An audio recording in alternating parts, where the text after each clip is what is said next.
आहे.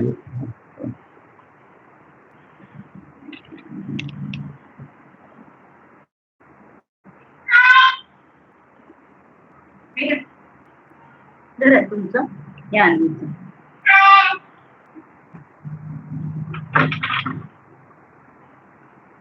फुटाने त्याने खाल्ले लीव झाले त्याच्यावर.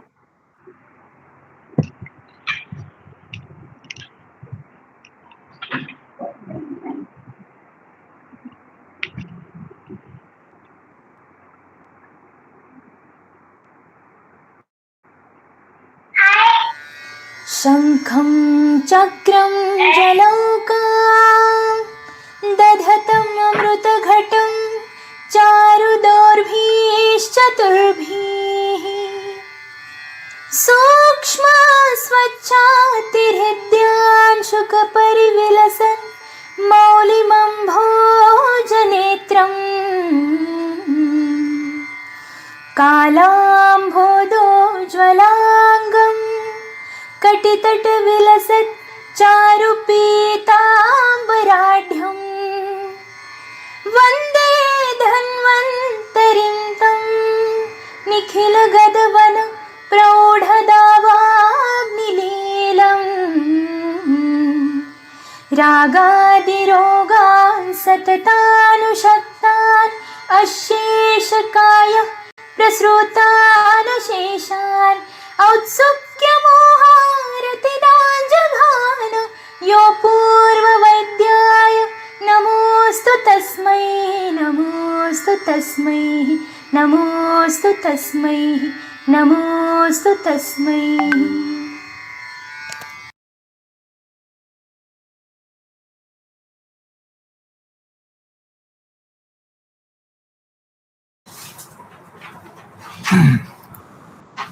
Good evening to all.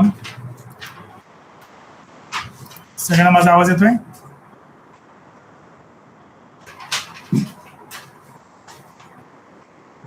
आपल्या हरिवल्लभ हॉस्पिटलला साधारण हॉस्पिटल चालू करून आता वर्ष झाले आणि आपल्याला आयुर्वेदिक सेवा चालू करून साधारण एक 20 वर्ष पूर्ण झालीत. या निमित्ताने आपण एक लेक्चर सिरीज चालू करतोय की ज्याच्याने प्रत्येक वयाच्या लोकांना आपल्याला गाईड करता येईल आणि त्या प्रत्येकाच्या अडचणी समजून घेता येतील आणि त्यानुसार आयुर्वेदिक सेवा कशी देता येईल यासाठी आपण प्रयत्न करत आहोत. आपण काल बघितलं नॅचरोपॅथी फिजिओथेरपी कशी करतात हे सगळं आपण काल बघितलं. आज आपण वयाच्या 30 नंतर आपल्या शरीरामध्ये काय काय होतं, कसं होतं, त्यासाठी काय केलं पाहिजे, त्याची काळजी कशी घेतली पाहिजे, त्यासाठी काय काय करू शकतो हे सगळं आपण आज बघणार आहोत. आणि त्यासाठी आपण उद्या एक फ्री वेबिनार सुद्धा ठेवला आहे की त्याच्यामध्ये तुम्हाला गाईडलाईन केलं जाणार आहे की वयाच्या 30 नंतर तुम्ही काय काय केलं पाहिजे, कसं काय केलं पाहिजे, तुमचं शरीर कसं बघितलं पाहिजे, या सगळ्या गोष्टी आपण आज डेटमध्ये बघणार आणि उद्या त्याचं प्रॅक्टिकली तुमच्या सगळ्यांचं चेकअप होणार आहे. ते पण फ्री ऑफ कॉस्ट आपण सगळं करणार आहोत. त्यानंतर पुढे 12, 13, 14 असं 3 दिवसही सेमिनार आपला चालूच असणार आहे. 12 तारखेला सौंदर्याबद्दल तरुण पिढीसाठी आपण ठेवलाय. 13 तारखेला आपण लहान मुलांचा एक समर कॅम्प घेतलाय छोटा की ज्याच्यामध्ये लहान मुलांना संस्कार आपण शिकवणार आहोत आणि त्यांची दिनचर्या कशी असली पाहिजे त्याबद्दल आपण सांगणार आहोत. तर आजचा आपल्याला विषय आपला की वयाच्या 30 नंतर आपण आपली काळजी कशी घ्यायची, आयुर्वेदामध्ये 30 नंतर काय करायला सांगितलंय, त्याचं काय केलं गेलं पाहिजे, या गोष्टी आहेत. बेसिकली 4 गोष्टींना इथे विचार केला होतो का आपला हा जो आजार असतो किंवा आपल्या शरीरात जे बाकी छोटे मोठे आजार असतात त्याला आपल्याला समजून घेतलं गेलं पाहिजे. त्याच्यासाठी लागणारा संतुलित आहार आपण घेतला पाहिजे आणि आपली जीवनशैली जी की वयवर्ष आपल्या 30 आधीपर्यंतची जी जीवनशैली विचित्र होती किंवा झाली आहे त्याच्यामुळं जे झालेले आपल्याला आतापर्यंतचे आजार आहेत हे नक्की कशाने झालेत, काय झालेत आणि त्याच्याबद्दल आपण काय केलं पाहिजे, ते होऊ नये यासाठी आपण काय करावं, या सगळ्या गोष्टी आपल्याला आज बघायच्या. तर याच्यामध्ये सगळ्यात महत्वाचं आपलं वय जसं वाढतंय, वय वाढत जातं नंतर शरीरामध्ये डिजनरेशन सुरू होतं. जसं जन्म झाल्यानंतर शरीरामध्ये काय होतं, एक एक गोष्ट नवीन तयार होते, ब्रेन सेल्स तयार होतात, शरीर वाढत असतं. पण वयवर्ष 25 झालं का शरीराची बांधणी एक थांबते. शरीराची बांधणी थांबली की त्यानंतर मग शरीराची एक प्रकारे झीज सुरू व्हायला लागते. म्हणजे वयवर्ष 30 नंतर जे सुरू होतं. मग ह्या 30 नंतर होणाऱ्या झीजीला म्हणजे होणाऱ्या झीज जी आहे शरीराची हिला नक्की सामोर कसं जायचं किंवा याच्याबद्दल समजून काय घ्यायचं या गोष्टी बघायचं असायच्या. मग शरीरामध्ये नैसर्गिक बदल काय होत आहेत, आपली एनर्जी लेवल कशी कमी होते, आपला थकवा का जाणवतोय, स्नायू किंवा सांधे हे कमकुवत का होत आहेत, पचनशक्ती कशी कमी होते, या गोष्टींकडे आपल्याला बऱ्याचदा अनुभव येतो का आपल्याला हे सगळं गोष्टी बिघडलेल्या असतात आणि ह्या गोष्टी आपल्याला शरीराला त्रासदायक ठरतात. बरोबर. तर मग आपल्याला बेसिकली ह्या सगळ्या गोष्टींमुळे कोणत्या तक्रारी जास्त करून दिसतात, मॅक्झिममली सगळ्या लोकांना काय होतं, सांधे दुखणं, पाठ दुखणं हे आजार कमी होतात की नाही. त्यासोबतच आपल्या जन्माच्या गाठीला जे लागून राहतं, ज्याला आपण बीपी आणि शुगर म्हणतो, हे आपल्याला बऱ्याच वयोवर्ष 30 क्रॉस केलं का सुरू होतं. मॅक्झिमम शिक्षक लोक असतील, या शिक्षक लोकांना सुद्धा बीपीचे शुगरचे आजार होतं, किंवा ज्यांचं IT मध्ये वर्क आहे, स्ट्रेस इंड्यूस कामं आहेत, कंटिन्यू कॉम्प्युटर वर्क असतं, अशा लोकांना सुद्धा बीपी आणि शुगरचे त्रास सगळ्यांना होत असतात. त्यासोबतच पचनाचे आजार, जे पेप्टिक अल्सर असतील, IBS असेल, अशा बऱ्याच प्रकारचे आजार सुद्धा या वयामध्ये आपल्याला प्रकाशाने जाणवतात. झोपेचे त्रास होतात, झोप वेळ लागत नाही, झोप नीट लागत नाही, झोप पूर्ण होत नाही, अशा प्रकारे आपल्या सुरू होतात. आणि हळूहळू या सगळ्या गोष्टींनी, या आजाराने आपल्या शरीराला काय होतं का, शरीराची स्मरणशक्ती होते. आता मी ही गोष्ट इथं ठेवली होती आणि ती मला सापडत नाहीये, तर मग आपल्याला काय करायचंय की त्या गोष्टी समजून घ्यायच्या आहेत आणि त्या हिशोबाने वर्कआउट आपल्याला करायचं असतं. बरोबर. तर मी ह्या नक्की होता कशाने आणि काय केलं पाहिजे किंवा काय काय काळजी घेतली पाहिजे, या गोष्टींसाठी आपण काही गोष्टी आज बघणार आहोत, त्या सगळ्या तुम्ही समजून घ्या. आता याच्याबद्दल आयुर्वेदाचा दृष्टिकोन काय हे लक्षात घ्या. सगळ्यात महत्वाचं, आपल्या आयुष्याचे 3 पार्ट आपण पाडूयात, लहान वय, मध्यम वय आणि वार्धक्य वय. तर याच्यामध्ये लहान वय जे असतं हे बेसिकली कफाचा काळ असतो. लहान मुलांना बेसिकली बघा तुम्ही कफाचे आजार होतात. मध्यम वयाचे जे लोक असतात यांना पित्ताचे आजार होत असतात आणि वार्धक्य वयामध्ये बेसिकली वाताचे आजार होतात. बरोबर. म्हणजेच वयवर्ष 30 नंतर पित्त आणि वाताचे आजार होण्याचे चान्सेस जास्त असतात. म्हणजे पित्त आणि वाताचे आजार कसे कंट्रोल करता येतील त्यासाठी आपल्या काही गोष्टी बघायच्या. मग शरीरामध्ये अचानक कोरडेपणा जाणवायला लागतात, अचानक सांधे किंवा स्नायू हे वृक्ष पडायला लागतात, दुखणे सुरू व्हायला लागतात, थकवा जाणवायला लागतो, अशा अनेक प्रकारच्या गोष्टी आपल्या शरीरामध्ये आपल्याला घडत असतात. बरोबर. तर मग याच्यामध्ये बेसिकली मॅक्झिमम सगळ्या लोकांना आजकालच्या ज्या आपल्या बसण्याच्या पद्धती असतील किंवा शरीरात होणारे जे त्रास असतात, याच्यासाठी कंबरदुखी, पाठदुखी आणि सांधेदुखी हा सगळ्यात मोठा आजार आहे. म्हणजे माझ्या दवाखान्यामध्ये समजा 100 पेशंट येत असतील, त्यातले 90 लोक हे कंबरदुखी, पाठदुखीसाठी असतातच. आणि या गोष्टींसाठी आयुर्वेदामध्ये खूप सुंदर उपाय सांगून ठेवलेत. तर बसा आपण बघितलं का सांधेदुखी, आता सांध्यांचा काय पहिले दुखा लागतात, सुजतात, ते स्टिफनेस होतात. सकाळी बघा उठल्यानंतर आपल्याला असं वाटतं शरीरात जखडण आल्यासारखे वाटते, हालचाल करायला त्रास होतो आणि दुखा लागतात. चालताना त्रास होतो, उठबस करताना त्रास होतो. एन्व्हायरमेंट चेंज झालं, अचानक थंडी आली, उन्हाळा आला, असं काही घडायला लागलं तर आपल्या शरीरामध्ये काय होतं का, आपल्याला वातावरण बिघडलं तरी आपले सांधे दुखायला लागतात. बरोबर. त्याच पद्धतीने पाठ दुखणं, हे बघा आपल्या बऱ्याचदा बसण्याची सवय असते की आपण वाकून बसतो किंवा मोबाईल आपल्या हातात असतो, आपण मान खाली वाकून बसतो. त्याच्याने स्पॉन्डिलायसिसचे आजार, पाठीचे आजार खूप लोकांना वाढलेत. पाठीमध्ये जडपणा वाढायला लागतो, दुखा लागतं. त्याच्यानंतर खूप वेळ बसल्यानंतर तो एक जो जखण येतो पाठीमध्ये, स्टिफनेस येतो, तो वाढायला लागतो. उठताना बसताना आपल्या वेदना वाढायला लागतात, त्रास वाटायला लागतो. असे पाठीचे आजार सारखे व्हायला लागतात आणि पाठीला खूप त्रास व्हायला लागतो आपल्याला. म्हणून आपण काल फिजिओथेरपी बघितलं की झोपताना पाठीच्या खाली जर आपण उशी घेऊन झोपलो तर पाठीचे आजार आपले खूप छान कमी आपण करू शकतो. बरोबर. त्याच पद्धतीने जेव्हा तुम्ही उद्याही आली इथे तर त्याच्याबद्दल तुम्हाला गायडन्स उद्या दवाखान्यामध्ये मिळेलच तुम्हाला. त्यासोबत कंबर दुखीचे आजार सुद्धा आपण आजकाल खूप बघत असतो. कमरेच्या खालचा जो भाग असतो, बऱ्याचदा बसण्यामध्ये एका बाजूला झुकून बसणं, कंटिन्यू उभं राहणं, कंटिन्यू बसून राहणं, अशा गोष्टींनी सुद्धा आपल्या शरीरामध्ये त्रास होतो.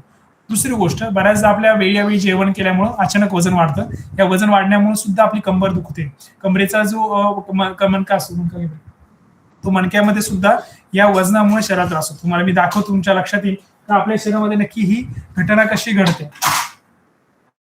आपल्या मणक्यामध्ये हे असे मणके असतात.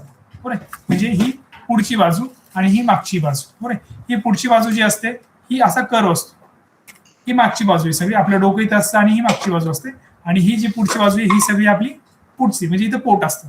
जेव्हा तुमचं पोट समजा हे नॉर्मल पोटाचा आकार आहे आणि पोट हा सगळा असा खाली वाकला आहे पुढं ताणायला, तर काय होतं, ह्या मणक्यांवर नकळत प्रेशर येतं आणि प्रेशर आले काय होतं, या मणक्यांमध्ये हे बघा तुम्हाला दिसतंय अंतर कमी जास्त होत आहे. इकडे हे अंतर कमी जास्त होतं बेसिकली ह्या लोडमुळं, पोटाच्या लोडमुळं. बऱ्याच लोकांचा पोटाचा घेर असा गणपतीच्या नागाऱ्यासारखा खाली सरकलेला असतो, त्याच्याने हे मणके सगळे दुखायला लागतात. मॅक्झिमम केसेस म्हणजे आतापर्यंत ज्या केसेस मी बघितल्या आहेत, हँडल केल्यात, याच्यामध्ये आम्ही बघतो की ज्या लोकांचा पोटाचा आकार वाढलाय, पोटात गॅसेस झाले, अजीर्ण झालं, बेसिकली ऍसिडिटीचे त्रास असतील तर त्यांना सर्वायकल स्पॉन्डिलायसिसचे आजार होत असतात किंवा मणके दुखणं, खांदे दुखणं असे आजार असतात. ज्यांना गॅसेस, अजीर्ण, आम्लपित्ताचे आजार असतील त्यांना खालच्या भागामध्ये म्हणजे ह्या भागामध्ये त्यांना त्रास होत असतो आणि दुखत असतं. मणकेमध्ये जातात आणि हे जास्त दाबले जातात किंवा त्रास व्हायला लागतो आणि मणके आणि हे कंबर दुखायला लागतात. बरोबर. तर ह्या गोष्टी आपण समजून घेतल्या पाहिजे की त्याच्यासाठी हे पुढचे आजार आपल्याला झाले नाही पाहिजे, या गोष्टी आपण बघितल्या पाहिजे. याच्याने स्नायूची ताठरता होते आणि त्रास होतो. मग आता याला आयुर्वेदामध्ये काय सांगू तुला, आयुर्वेदामध्ये याला वातशामक काही आहार घ्यायला सांगितलं. बेसिकली तुम्ही बघितलं असेल का तुमच्या जेवणामध्ये वरण भात असतो त्याच्यामध्ये तूप टाकून खाणं, कधी शेंगदाण्याचं तेल टाकून खाणं, असे आपण वातशामक जर काही खाण्यामध्ये आपलं आलं तर शरीरातला वात आपला खूप छान कमी शकतो.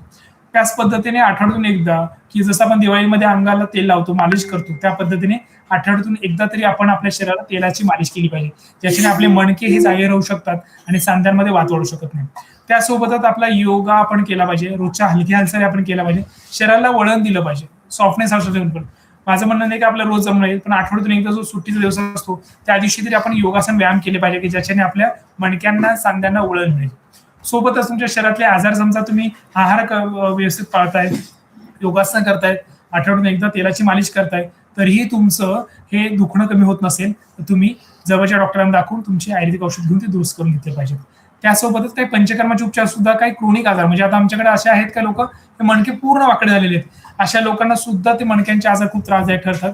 तर अशा लोकांसाठी काही पंचकर्म असतात, शेक असतात वेगळ्या प्रकारचे, पंचकर्माचे वमन असतं, वेरेशन असतं, याच्याने मणक्यांचे कमरेचे आजार किंवा हे जे इम्बॅलन्सिंग झालेलं असतं मणक्यांचं, ह्या गोष्टी सुद्धा आपण दुरुस्त करू शकतो. बऱ्याच लोकांना आवेचा त्रास असतो, काहींना पेप्टिक अल्सर असतात, काहींना जळजळ मळमळ असते, काहींना ग्रहणीचे आजार असतात, काहींना गॅसेसचे आजार असतात, काहींना इरिटेबल बावेल सिंड्रोम असतो. अशा लोकांना सुद्धा मणक्यांचे आजार होत असतात. या मणक्यांचे आजार जर हे आजार दुरुस्त केले आपण तर ते खूप छान पद्धतीने कमी होऊ शकतात.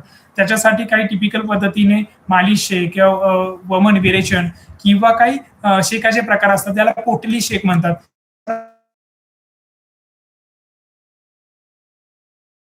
कामं करतात.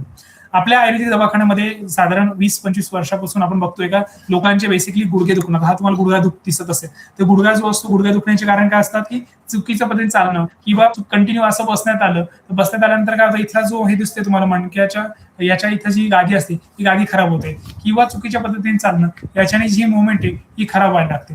ही मुवमेंट खराब झाली तर त्याच्याने काय होतं, इथले हाडांची वाढ चुकीची होते आणि आतले जे स्नायू असतात ते दुखायला लागतात.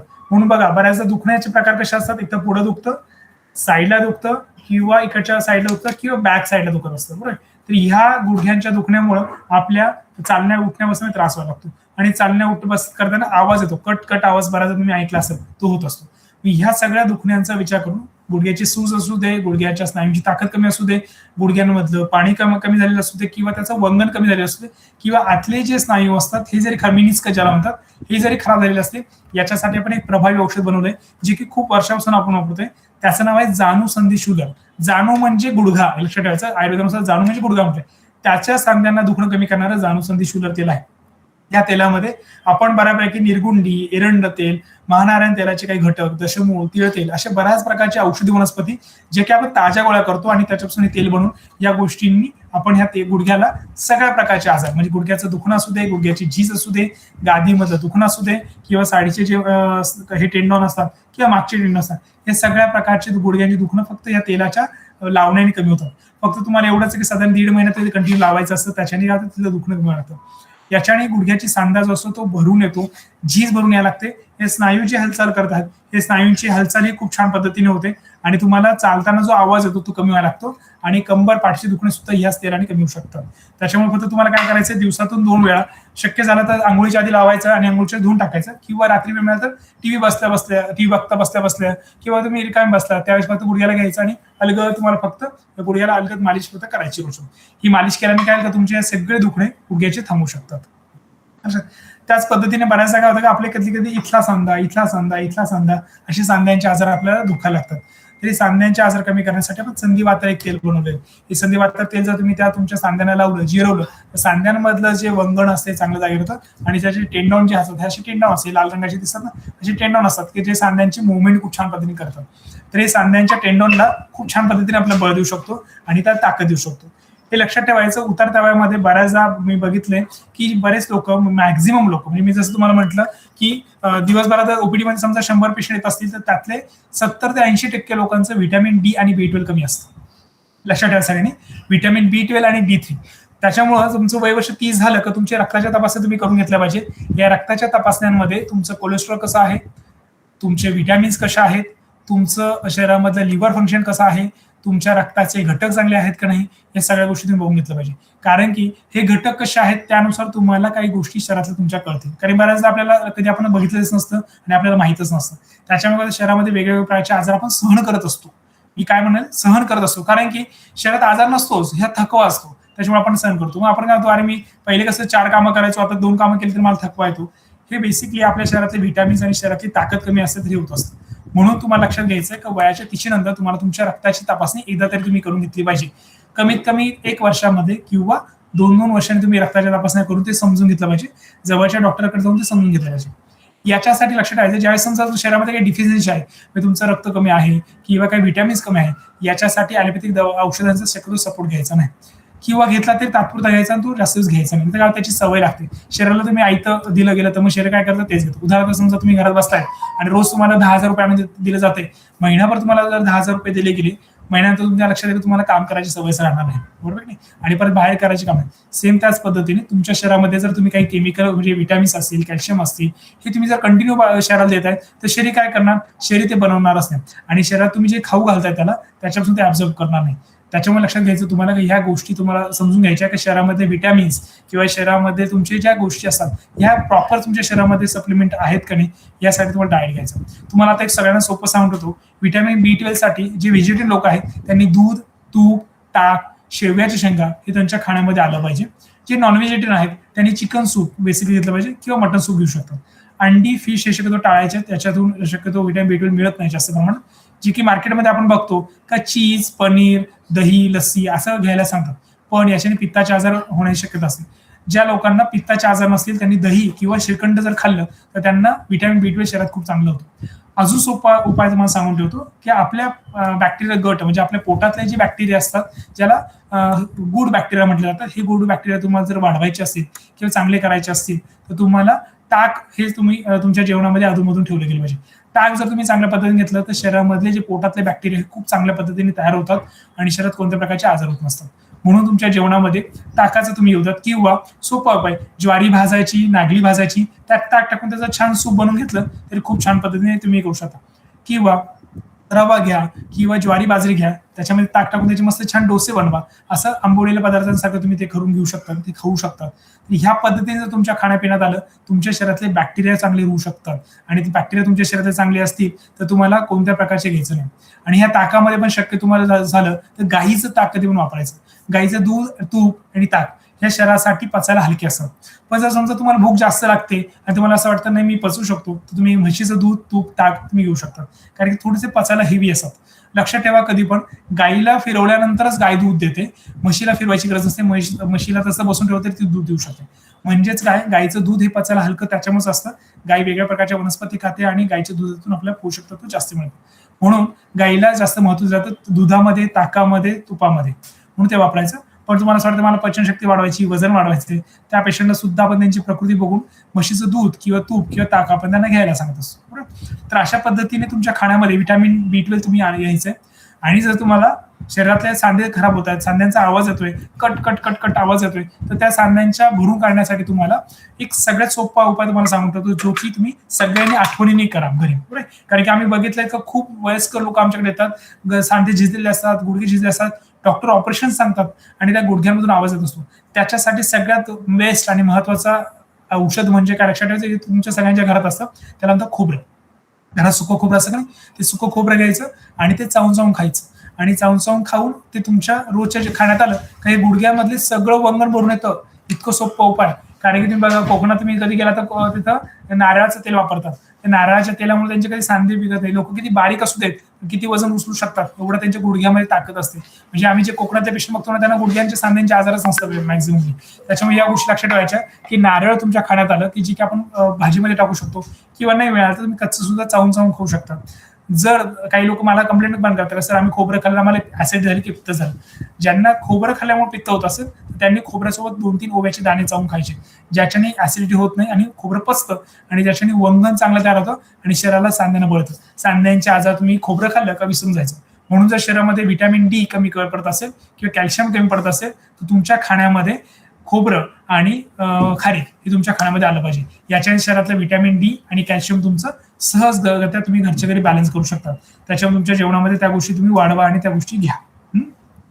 आपल्या आयुर्वेदिक हॉस्पिटलमध्ये आपण वेगळ्या प्रकारचे तेल तुप बनवत असतो, ज्याच्याने वाताचे आजार खूप छान पद्धतीने आपण शरीरामध्ये दुरुस्त करू शकतो आणि सांध्यांचे आजार कमी करू शकतो. त्याच पद्धतीने कमरेच्या खालच्या आजारासाठी आम्ही जे प्रभावी औषध बनवतो त्याला अधोवाता तेल, की कमरेच्या खालचं कोणते दुखणं असू दे हे अधोवाता तेलाने कमी होतं. स्नायू जे जखडतात, मुंग्या येतात किंवा कडकपणा येतो, हा सगळा आपल्याला या अधोवाता तेलाने आपण घालू शकतो. बरोबर. त्याच पद्धतीने आजकाल आम्ही बघतोय का वाताच्या काळामध्ये किंवा 30-40 काही असे कपल्स येत आहेत किंवा काही बायका येत आहेत, काही पुरुष येतात, यांच्यामध्ये व्हेरिकोज व्हेन नावाचा आजार खूप प्रभावाने वाढलाय. कंटिन्यू स्टँडिंग असणं किंवा तेलकट तुपकट पदार्थ खाणं, स्पायसी पदार्थ खाणं, याच्यामुळे काय झालंय का शरीरामध्ये रक्तात घाण वाढली आणि रक्ताची घाण ही पायामध्ये साचते आणि पाया साचल्यामुळे होतं काय, पायामध्ये व्हेरिकोज व्हेन शरीरामध्ये तयार होतात आणि या व्हेरिकोज व्हेनमुळे पाय प्रचंड दुखतात, ठसठस करतात, पाय कापून टाकावा इथपर्यंत त्रास होत असतो. याच्यासाठी सर्वात उपाय म्हणजे काय, त्या सिरांना ताकद देणं. काही सिरांची ताकद दिलेली असून ते रक्त तिथं साकळतं आणि मग व्हेरिकोज व्हेन तयार होतात. व्हेरिकोज व्हेनचा साईड इफेक्ट म्हणजे काय, का व्हेरिकोज व्हेनमध्ये जेव्हा रक्त साचायला लागतं, गरमी वाढते, रक्तामध्ये घट्टपणा येतो आणि त्याच्याने क्लॉट्स निर्माण होतात आणि क्लॉट्स निर्माण झाले तर ते हृदयात जाऊन कधी कधी कार्डियक अरेस्ट सुद्धा बसतो. असेही पेशंट आम्ही बघितले. तर मग आपल्याला सगळ्यात महत्वाचं रक्तातला घट्टपणा वाढू नये यासाठी त्या रक्तवाहिन्यांना ताकद देणं खूप गरजेचं असतं. तर या रक्तवाहिन्यांना ताकद देण्यासाठी सोपा उपाय काय, तुमच्या खाण्यामध्ये अंजीर मनुके तुमच्या खाण्यातले आले पाहिजे. अंजीर मनुके काय रक्ताला द्रवता वाढवतं, जे की तुमच्या शरीरामध्ये फॉलिक ऍसिड वाढवून शरीराला बळ देत असतं. सोबत तुम्ही हे सिराग्रंथी तेल पायाला लावलं तरी तुमच्या तिथल्या स्नायूंना ताकद मिळते. तुम्हाला जर वेळ मिळाला तर नुसतं खोबरेल तरी तुम्ही मालिश केली तरी त्या सांध्यांना तुम्ही रक्तवाहिन्या बळ देऊ शकता. लक्षात. त्यासोबतच कंबर याची मी मागे सांगितलं तुम्हाला, पित्ताच्या आजारामुळे बेसिकली माणक्यांचे आजार होतात, पोटाच्या आजारामुळे याचे नव्हतं. म्हणून तुम्हाला तुमच्या रक्ताची तपासणी करून घेणं गरजेचं आहे. रक्तामध्ये समजा तुमचं लिव्हर फंक्शन टेस्ट खराब होत असेल, ज्याला आपण बिलिरुबिन लेवल म्हणतो किंवा LFT म्हणतो किंवा SGOT AGPT म्हणजे लिव्हरचं सेल्स कशा आहेत या आपल्याला समजतात. तर ह्या गोष्टी समजण्यासाठी आपल्याला सगळ्यात महत्वाचं हे समजून घेतलं पाहिजे की आपल्या शरीरामध्ये ह्या रक्ताच्या प्रमाण किती आहेत. म्हणून वर्षातून एकदा किंवा 2 वर्षातून एकदा आपण ह्या रक्त तपासण्या करून या आपल्या आहारामध्ये आपण चेंज करू शकतो. यकृतामध्ये जर बिघाड असेल तर पित्ताचं प्रमाण वाढतं आणि शरीरामध्ये स्नायू लूज होतात आणि हाडं ठिसूळ लागतात. त्यासाठीच आपल्या आयुर्वेदिक दवाखान्यामध्ये आपण संधिवल्लभ, पृष्ठवल्लभ आणि कटिवल्लभ. संधिवल्लभ म्हणजे कुठले सांधे दुखत असतील त्याच्यासाठी बळ देणारं औषध म्हणजे संधिवल्लभ गोळी आणि पृष्ठवल्लभ म्हणजे पाठीचे आजार दुखत असतील तर पाठीच्या आजारांना बळ देण्यासाठी, ऍसिडिटी कमी करण्यासाठी केलेलं पृष्ठवल्लभ. कटिवल्लभ म्हणजे कमरेच्या खालचे कोणते आजार असू दे, तुमचा पाय दुखत असेल, मणके दाबले गेलेत असेल, मणक्यामध्ये गॅप गेला असेल, त्यासाठी तयार केलेलं म्हणजे कटिवल्लभ औषध. हे कटिवल्लभ औषध तुमच्या मणक्यांचे जे नसा जातात या नसांना सगळ्यांना ताकद देतं आणि त्या नसांना मोकळं ठेवतं, प्रेशर वाढून देत नाही आणि नसांमधला जो त्रास होतो दुखण्याचा, जखडण्याचा, हा सगळा खूप छान पद्धतीने कमी करतो. अशा पद्धतीने आपण आपल्या आयुर्वेद दवाखान्यामध्ये 3 औषधं प्रभावी वापरतो आणि हे परदेशातही जातात की ज्याच्याने अनेक रुग्ण बरे झालेले आहेत आणि त्यांना त्यांचे कंबर पाठ दुखण्याचे आजार ते सहज घालवतात. आता मॅक्झिममली माझ्याकडे असे पेशंट येतात का डॉक्टर आमचं तर सगळं रक्ताच्या तपासण्या नॉर्मल आहेत, सगळं आम्ही छान वेळेवर खातो, रोज सकाळी योगा करायला जातो, 4-4, 5-5 किलोमीटर मी चालतो, जेवणही छान करतो, पथ्याचं खातो, तरीही मला थकवा जाणवतो, तरी मला अशक्तपणा जाणवतो आणि माझी एनर्जी मला जाणवतच नाही, काही करूसं वाटत नाही. अशा कंप्लेंट खूप पेशंटच्या आजकाल वाढलेल्या आहेत. बेसिकली कामाचा स्ट्रेस, विचारांची जडणघडण या गोष्टी खूप वाढते. मॅक्झिममली थकवा काय जाणवतो, आपण खूप जास्त गोष्टींचा ताण घेतला, झोपेची आपली जर प्रॉपर सायकल बसली नसेल, आपला आहार जात नसेल व्यवस्थित आणि शरीराचं पोषण तत्व व्यवस्थित होत नसेल तर त्याच्याने शरीर जड पडायला लागतं, डोकं दुखायला लागतं, डोकं जड पडायला लागतं, काम करण्याची इच्छा कमी होऊन जाते आणि पटकन थकवा येतो.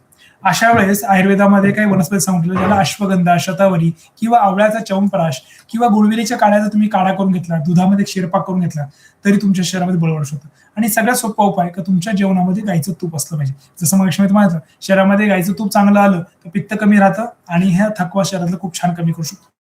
स्टॅमिना वाढवण्यासाठी आयुर्वेदामध्ये तुपाचं सेवन सांगितलेलं आहे. बरोबर. तुम्ही बाळकृष्णाचं बघितलं असेल नाही, त्याच्या खाण्यामध्ये लोणी आणि तूप असायचं, त्याच्यामुळे त्याची एनर्जी खूप चांगल्या प्रकारची होती. त्याच पद्धतीने अशक्तपणा पण आपल्याला खूप बऱ्याच जाणवतो, कळतच नाही अशक्तपणा काय होतो आपल्याला कळत नाही असं होतं. मग हे बऱ्याच अशक्तपणा कशाने आलेला असतो, आपल्याला समजा एखादा आजार होऊन गेला असेल, सर्दी, खोकला, ताप, तर या अशक्त आजाराच्या दीर्घ काळामुळे आपल्या शरीरातला थकवा आपल्याला जाणवतो आणि अशक्तपणा जाणवतो. आपल्याला नेहमी अपचन होत असेल, पित्ताचे त्रास होत असेल, अजीर्णाचे त्रास होत असतील, याच्याने सुद्धा होतं. बऱ्याचदा काही लेडीजमध्ये किंवा पुरुषांमध्ये रक्ताचं प्रमाण कमी असतं, त्याच्यामुळे सुद्धा त्यांना अशक्तपणा जाणवतो, धाप घ्यावा लागते, मोठा श्वास घ्यावा लागतो, अशा आजार पण होतात. कधी कधी बऱ्याचदा आपल्या रोजच्या रुटीनमध्ये आपल्याला व्यायामच करायची सवय नसते. हे व्यायाम करणं केल्यामुळे सुद्धा आपल्या शरीरामध्ये अशक्तपणा येत असतो. मग याच्याने काय होतं, शरीरामध्ये कमजोरी जाणवते, वजन कमी व्हायला लागतं अचानकच, कधी वजन वाढून जातं, कधी भूक कमी होते, जेवणाची इच्छाच होत नाही, चक्कर यायला लागते, अशा अनेक गोष्टी घडतात. याच्यासाठी सुद्धा आयुर्वेद खूप छान औषधं सांगून ठेवलं. त्याचे मी तुम्हाला काय सांगतो उपाय ते लक्षात ठेवा. आयुर्वेदिक ग्रंथामध्ये सांगितलेल्या पद्धतीने च्यवनप्राश तुम्ही घेतला पाहिजे. बऱ्याचदा मार्केटमध्ये गुळ असलेला, साखर असलेला, सोना चांदी असलेला च्यवनप्राश असा कोणताही आयुर्वेदिक ग्रंथात वर्णन नाही. असे च्यवनप्राश लोक करून विकतात आणि खाऊ घालतात. त्यापेक्षा शास्त्रोक्त पद्धतीने आवळ्याचं प्रमाण घेऊन जो च्यवनप्राश गोड नसतो असा च्यवनप्राश तुम्ही खाल्ला पाहिजे. हा च्यवनप्राश रोज सकाळी अर्धा चमचा, 1 चमचा तुम्ही गरम पाण्यासोबत ते घेतलं गेलं ते पचन होतं, शरीराला ताकद मिळते आणि शरीराची ताकद लागते. त्यासोबतच मूग डाळीचं पाणी जर घेतलं गेलं तर त्यात प्रोटीन्स खूप चांगल्या पद्धतीने मिळतात आणि याच्याने शरीरात स्ट्रेंथ वाढते. किंवा त्याचं कडण करून घ्या, ते तुम्हाला सुद्धा अशक्तपणा किंवा जुने आजार जे झालेले असतात. बऱ्याचदा बघा आपल्याकडे एखादा आजार होऊन गेला तर आपल्याकडे काय सांगतात का डाळीचं पाणी द्या किंवा वरणाचं पाणी द्या, तर त्याच्याने ते अशक्तपणा निघून जातो. ही आपली खूप जुनी पद्धत आहे. त्याच्यामुळे मूग डाळीचं जर तुम्ही सूप करून पिलं तर तुम्हाला या अशक्तपणावर तुम्ही घालू शकता. लक्षात. त्याच्यासोबत तुम्हाला खजूर सुद्धा तुम्ही खाऊ शकता. खजूर शक्यतो खाताना कधी कधी गरम पडतात, तुपात परतून ते खायचे आणि रोज सकाळी किंवा संध्याकाळी तुम्ही खाऊ शकता. द्राक्ष तुम्ही खाऊ शकता बरोबर. द्राक्ष मिळाले नाही तर मनुके खाऊ शकतात, भिजवून खा, तसेच खाल्ले तरी चालतात किंवा सूप करून खा तरी चालतील. बदाम खाताना तुम्हाला लक्षात ठेवायचं, जेवण झाल्यानंतर ते ड्रायफ्रुट्स खायचे. जेवणाच्या आधी कोणतेही ड्रायफ्रुट्स तुम्हाला खायचं नाहीये. जेवण झालं का तुम्ही एक बदाम तुम्ही चमचम खा. अशा पद्धतीने तुम्हाला च्यवनप्राश किंवा बाकी पदार्थ तुम्ही खाऊ शकता की ज्याच्याने तुमचा जुने आजारपण, तुमचं रक्त कमी, अपचन हे सगळ्या गोष्टी दुरुस्त होऊ शकतात. जर तुम्हाला पित्ताचे आजार असेल तर च्यवनप्राश तुम्ही रोज सकाळी पाव चमचा गरम पाण्याने खाऊ शकता. किंवा जर तुम्हाला अर्थ वाटतं नाही, म्हणजे एक च्यवनप्राशचा नियम असा आहे, तुम्ही च्यवनप्राश खाल्ला त्यानंतर जेव्हा तुम्हाला भूक लागेल त्यानंतर जेवण करायचं असतं. मग तुम्हाला असं तुम्ही च्यवनप्राश खाल्ला मला लगेच अर्धा तास भूक आली तर तुम्ही च्यवनप्राश वाढवू शकता. च्यवनप्राश वाढवण्याची कला हीच असते का तुमची भूक कधी लागते त्यानुसार तुम्हाला समजून घ्यायचं असतं. त्यासोबतच बऱ्याच लोक असं सांगतात की डॉक्टर माझं ना एनर्जी लॉस होऊन जाते, ऊर्जाच माझी अचानक कमी होऊन जाते, कळतच नाही. ही कशाने होते माहिती का तुम्हाला? मॅक्झिममली जे लोक खूप टेन्शन, म्हणजे छोटं छोटं, आता उदाहरण बाईक आहे, अरे आज भाजी काय करायची, सिलेंडर आलं का नाही, मुलांच्या शाळेत काय होईल, मुलं अभ्यास करतील का नाही, नवऱ्याला जेवण वेळेवर मिळेल का नाही, त्याला जेवण आवडलं का नाही, अशा छोट्या मोठ्या गोष्टी सुद्धा बायका त्रस्त होतात. आणि ह्या गोष्टी त्रस्त झाल्यामुळे त्यांना असे शारीरिक आजार किंवा ऊर्जा ताणतणावामुळे शरीरातली ऊर्जा कमी होते. किंवा काही लोकांची दिनचर्या विचारूच नका, म्हणजे सकाळी 10ला सुरू होते, रात्री 12-1ला संपते, असं काहीतरी वेगळं झालं असतं. जंक फूड जास्त खाण्यात येतात, खूप जास्त प्रमाणात दिवसातून 4 ते 5 वेळा चहा घेतला जातो, कॉफी घेतली जाते. मी माझ्या पेशंटला सुद्धा सांगत असतो दिवसातून 2 वेळा अर्धा कप चहा गेल्याने काहीही होत नाही, शुगर सुद्धा वाढत नाही. पण तुमचं चहाचं प्रमाण अर्ध्या कपपेक्षा 1 कप असेल, तेच दिवसातून 3-4 वेळा होत असेल. अशा अनेक वेळा चहा घेतल्याने शरीरातले कॅलरीज खूप जळतात, लिव्हरला वारंवार स्टिम्युलेट केलं जातं आणि याच्याने आपल्या शरीरामधली एनर्जी लॉस व्हायला लागते, ऊर्जा कमी व्हायला लागते. किंवा काहींना जन्मजातच किंवा काहींना काही केमिकलच्या गोळ्या घेतल्यामुळं हॉर्मोन्स इम्बॅलन्स होत असतो, त्याच्याने सुद्धा बायकांमध्ये अचानक एनर्जी लॉस होत असते.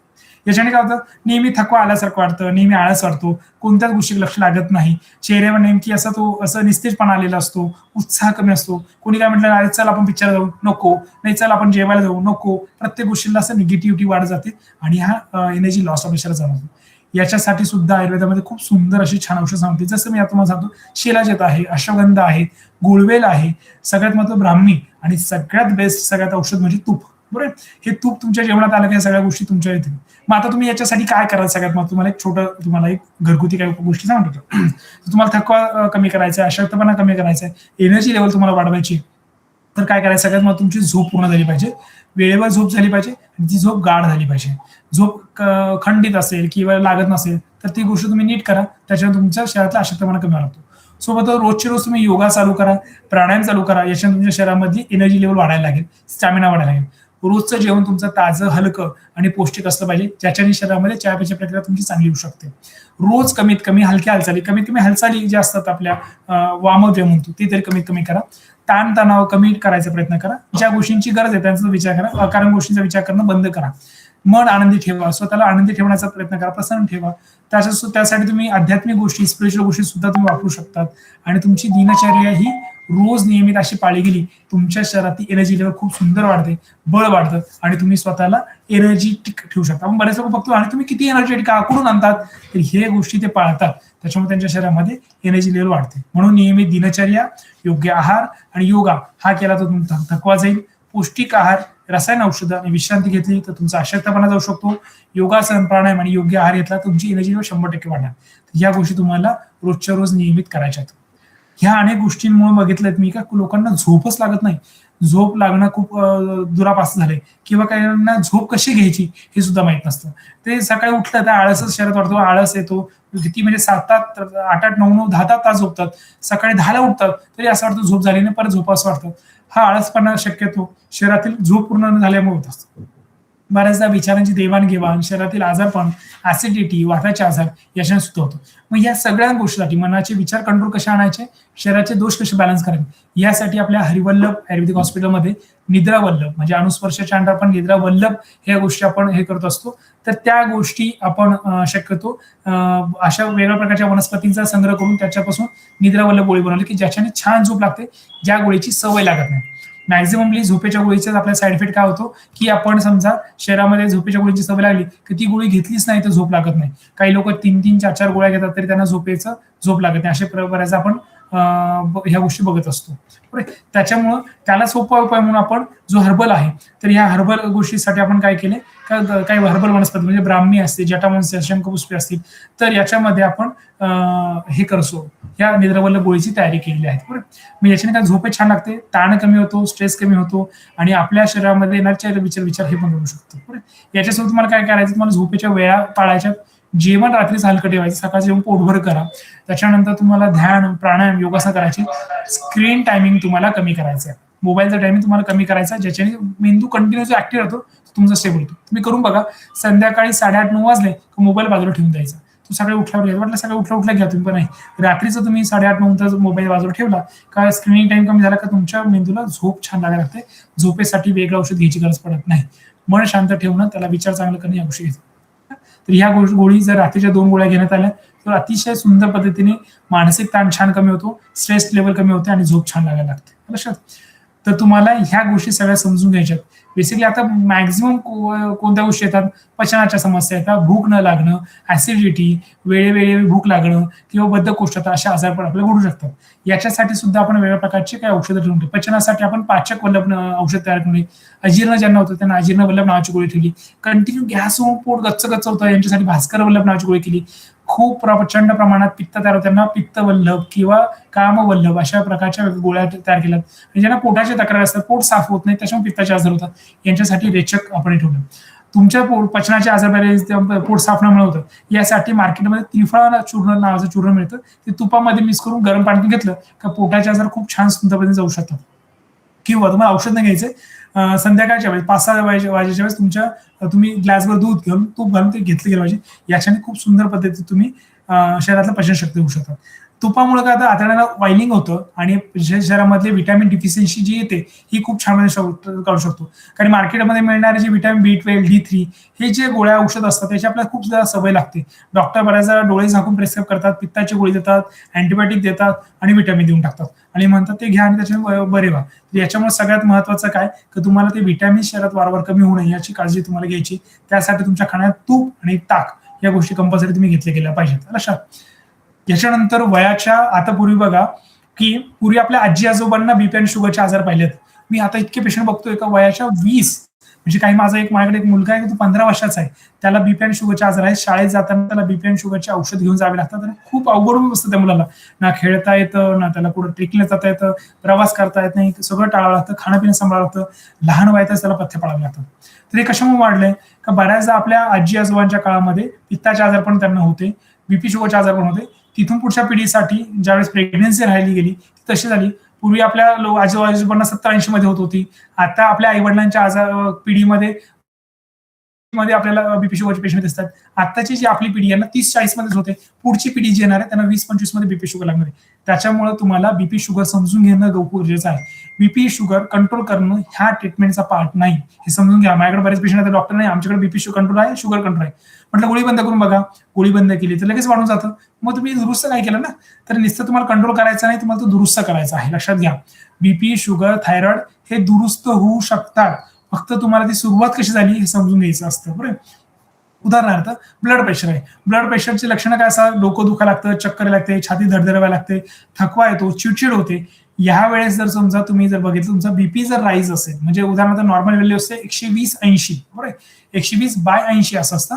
ती जो बीपीचा व्हॅल्यू असते ही जर समजा तुमची 150च्या वरची किंवा 180च्या वरती गेली आणि खालची 100च्या वरती गेली, त्याला हायपर टेन्शन म्हणजे ब्लड प्रेशर वाढणं असं म्हणतात. पण त्याच्या आत असेल तर घाबरण्यासारखं काही नसतं. पण तो वाढलेला बीपी जर समजा तुम्ही एकदा केला तो जास्त आला, पुढच्या वेळेस केला नॉर्मल आला, तर याला हायपर टेन्शन म्हणत नाही. साधारण 5 ते 7 दिवस तुमचा कंटिन्यू बीपी वाढलेला दिसला असला पाहिजे, तर त्याला हायपर टेन्शन किंवा बीपीचा पेशंट म्हणू शकतो. बरं, याला काय केलं पाहिजे? बेसिकली आयुर्वेदाच्या दृष्टीने बघितलं तर तुमचा ताणतणाव, चुकीचा आहार आणि अनियमित तुमची जीवनशैली असते, ज्याला लाईफस्टाईल डिसऑर्डर म्हटलं जातं. हे लाईफस्टाईल डिसऑर्डर आपली लाईफस्टाईल जरी बदलली तरी दुरुस्त होऊ शकतं. मग काय करायचं? सगळ्यात महत्वाचं, मिठाचं प्रमाण तुमचं सगळ्यात महत्वाचं कमी झालं पाहिजे. तुमचं रोजचं चालणं झालं पाहिजे. चालताना लक्षात घ्या, खूप घाई करायची नाहीये तुम्हाला. साधारण 1 किलोमीटर पर्यंत चालायचं, खूप गुडघे जिसतील एवढं चालायचं नाहीये. चालताना हळूवार पद्धतीने, छान पद्धतीने, लक्ष फक्त दुसरीकडे कॉन्सन्ट्रेट करून तुम्हाला चालायचं, मोकळ्या वातावरणात चालायचं. प्राणायाम तुम्ही जेवढं जास्त कराल तेवढं रक्तातली घाण कमी होते, रक्तावरचं प्रेशर बॅलन्स केलं जातं, हृदयाचा ताण कमी होतो. आणि स्ट्रेस कमी करून रोज नियमित झोप घेतली, स्ट्रेस कमी झाला तर तुम्ही ब्लड प्रेशर सुद्धा तुमचा खूप सुंदर पद्धतीने कमी करू शकता. मॅक्झिमम पेशंटला आम्ही झोप चांगली करून ब्लड प्रेशर कंट्रोल केले आहेत. किंवा आपल्याकडे हृदयवल्लभ नावाची गोळी आहे, ती गोळी सुद्धा तुम्ही कंटिन्यू घेतली तर ॲलोपॅथिक बीपीची गोळी पूर्णतः बंद झालेली असे अनेक लोक आहेत. ज्या लोकांना बीपी शुगर आहे त्यांना आम्ही फक्त सांगतो की तुमच्या खाण्यातलं गहू आणि तांदूळ तुम्ही कमी करा, रोजचा प्राणायाम योगासनं करा, रोजचे व्यायाम तुमचे चालू ठेवा, जेवणामधलं सकाळचं जेवण ताटभर, रात्रीचं वाटीभर, एवढ्या साध्या नियमाने सुद्धा 3-3, 4-4 महिन्यात 20-20 वर्षाची शुगर आणि बीपी कंट्रोल झालेली आहे. अतिशयोक्ती वाटते आपल्याला, पण अशा अनेक पेशंटला आम्ही डायबिटीज पासून आणि शुगर पासून मुक्त केलेलं आहे. बरोबर, डायबिटीज मध्ये बऱ्याचदा सुरुवातीची लक्षणं करतात, बऱ्याचदा मला डायबिटीज झालाय हे कसं कळतं? आयुर्वेदानुसार विचार केला तर खरा डायबिटीज म्हणजे काय?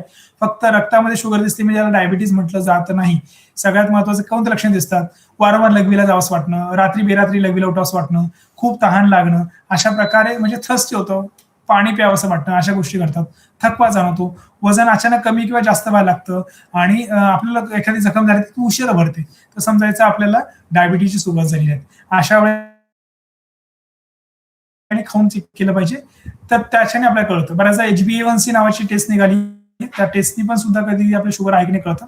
पण HbA1c ही शुगर 3 महिन्याची शुगर आपल्याला दाखवत असते, त्याच्यामुळे त्याच्याने डायग्नोस्टिक कार्य हा ठरत नाही.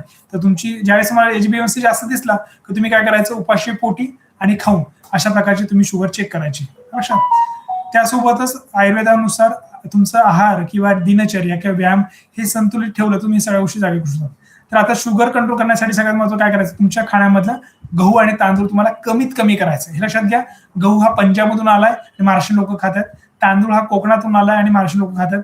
याच्याने त्याचा चिकटपणा जो तो वाढतो आणि त्याच्याने शरीरात ग्लुकोज वाढतो, ग्लुटेन जातं आणि कंटिन्यू शुगर राहतात. तुम्ही ते खातात पण आणि शुगरच्या गोळ्या पण घेतात. बघाच नाही, शुगरच्या गोळ्या घेऊन शुगर का कंट्रोल होते? कारण आपल्या खाण्यामध्ये ग्लुकोज बराच जात असतो, तो ग्लुकोज तुम्हाला कमी करायचा आहे. याच्याऐवजी ज्वारी, बाजरी, नागली तुम्ही खायला सुरू करा. तुमचे शुगरचे आजार पण असे पटापट जातील. तुमच्या शरीरात ग्लुकोज येणार नाही. 6 महिने तुम्ही ती सवय लावली का 6 महिन्यानंतर ते मेटाबॉलिझम दुरुस्त होतं आणि तुमचे शुगर खूप सुंदर पद्धतीने बरी होते. म्हणजे आम्ही खूप लोकांचे, मी म्हणतो ना 20-25 वर्ष लोक खातात त्या गोळ्या, त्यांना माहितच नाही अरे मार्केटिंग स्ट्रॅटेजी आणि आपल्याला खपवले जातात. त्यापेक्षा आपला आजार कशाने सुरू झालाय, कशामुळे होतोय हे समजून तुम्ही घेतलं तर खूप सुंदर पद्धतीने तुम्ही करू शकता. रोजचे व्यायाम, खाण्यातले पदार्थांचं नियंत्रण, वजन वाढून न देणं, जेवण वेळेवर करणं हे खूप महत्वाचं आहे. सकाळी 9 ते 12च्या तुमचं जेवण झालं पाहिजे, ते पण गरम गरम पोटभर जेवण करा. दुपारच्या वेळेस हलकं जेवण करा, 4:30ला भाजके पोहे खा आणि रात्रीचे जेवण तुमचं फक्त वाटीभर सूप सारखं, पेस्ट सारखं असं तुम्ही जेवण केलं गेलं पाहिजे. याच्याने तुमचा बीपी, शुगर हा तुमचा पूर्णपणे दुरुस्त होऊ शकतो. त्याला दुर्लक्ष न करता, त्याला डावलून न देता, त्याच्या मागचं कारण समजून घेऊन, त्याच्यासाठी योग्य उपाय घेऊन ते केलं तर आपण त्याच्या गोळ्या कायमस्वरूपी बंद करू शकतो. हे विधान थोडंसं तुम्हाला अतिशयोक्ती वाटेल, पण अनेक लोकांना याच्यापासून मुक्त आपण केलेत. पण ह्या गोष्टी तुम्ही नक्की करा, अनुभव घ्या, म्हणजे तुम्हाला समजेल का अरे बीपी शुगर उगाच दिवस आपण सांभाळत होतो, दुरुस्त झालाय आपला. त्याच्यासोबत तुम्हाला तुमचे दिनचर्या, आहार, तुमचं रोजचं खाणं पिणं हे सगळ्या गोष्टी करायचे. ताजे पदार्थ खायचे, तुम्हाला शिळ कोणतं खायचं नाही. पाणी पुरेशा प्रमाणात प्यायचं, अतिशय पण प्यायचं नाहीये. उकळून थंड केलेलं पाणीचा प्रेफरन्स द्यायचा. तर पाणी तुमचं इथं स्वच्छ असेल, बोरिंगचं पाणी नसेल तर या गोष्टी तुम्ही छान पद्धतीने केल्या तर तुम्हाला खूप सुंदर पद्धतीने करू शकतात. आता दुसरा पुढचा प्रश्न येतो तो हाडं ठिसूळ होतात. बऱ्याचदा लोकांची हाडं ठिसूळ व्हायला लागतात, मग सांधे दुखायला लागतात, पाठ दुखते, कंबर दुखते, गोळे येतात अचानक, क्रॅम्पिंग होतं शरीराचं, माझं हे जकडतं ते जकडतं, कोणीतरी दाबून द्यावंसं वाटतं, इतकं दुखायला लागतं, उंची आपली वाढत नाही, लहान बऱ्याच लोकांची पाठ अशी वाकायला लागते, असे बरेच आजार होतात. मग हे कशाने होतं? वय वाढते त्याच्यामुळे होत असतं, शरीरात डिजनरेशन सुरू होतं. मग मी तुम्हाला म्हटलं का वयाच्या 30 नंतर डिजनरेशन शरीरात सुरू होतं, तर ते डिजनरेशन शरीरात व्हायला नको यासाठी काळजी घेतली पाहिजे. कॅल्शियम शरीरातलं कमी व्हायला लागतं, कारण की शरीरामध्ये व्हिटॅमिन डी कमी पडतं. व्हिटॅमिन डी साठी मी तुम्हाला सांगितलं खोबरं आणि खारी तुम्हाला खायचं, सुंदर पद्धतीने व्हिटॅमिन डी वाढतं, किंवा सकाळचं कोवळवून तुम्हाला घ्यायचं, याच्याने व्हिटॅमिन डी छानपणे वाढू शकतं. व्यायाम तुम्ही केले पाहिजे, सूर्यप्रकाश तुम्हाला कमी पडतो, सूर्यप्रकाशात गेलं पाहिजे, या गोष्टी केल्या तुमच्या शरीरातलं कॅल्शियम चांगलं होतं, वाताचं प्रमाण कमी होतं आणि हे होतं. आता कॅल्शियम कमी झाल्याने होऊ काय शकतं? तुम्ही अचानक पडला तर फ्रॅक्चर होतं. अचानक आम्ही बघतो काय थोडंसं पडलं तर लगेच फ्रॅक्चर होऊन त्याला हेअरलाईन फ्रॅक्चर किंवा अशा प्रकारचे फ्रॅक्चर होतात. कंबर दुखायला लागतं, गुडघे दुखायला लागतात, मणके दुखायला लागतात, चालताना अडचण यायला लागते, कॉन्फिडन्स कमी व्हायला लागतो, थरका व्हायला लागतं, थकवा जाणवतो, आणि रोजचं जे काम आहे आपल्या करण्यामध्ये एनर्जी लॉस व्हायला लागतो. तर हे व्हिटॅमिन डी किंवा कॅल्शियम कमी झाल्यामुळे होत असतं. तर याच्यासाठी तुम्ही घरगुती काय खाणार? तुम्हाला सांगितलं तुम्हाला कॅल्शियम वाढवण्यासाठी खारीक, खोबरं, खसखस, तीळ, टरबुजाच्या बिया हे तुम्हाला जास्त घ्यायचं. दुसरी गोष्ट रागी, ज्याला आपण नाचणी म्हणतो, हे तुमच्या खाण्यात आला पाहिजे.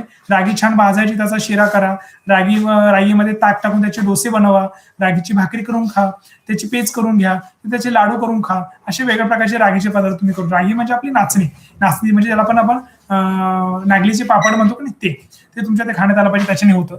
दूध तुमच्या खाण्यामध्ये आलं पाहिजे. बेसिकली गायचं दूध तुम्ही खाल्लं गेलं तर गायच्या दुधाने शरीरात कॅल्शियम खूप छान आणि सोप्या पद्धतीने, आपला जन्मच हा दुधापासून झालाय, तर तुम्ही कॅल्शियम वाढवायचं म्हटलं तर दुधाचं प्रमाण तुमचं रोजचं जेवणामध्ये आलं पाहिजे.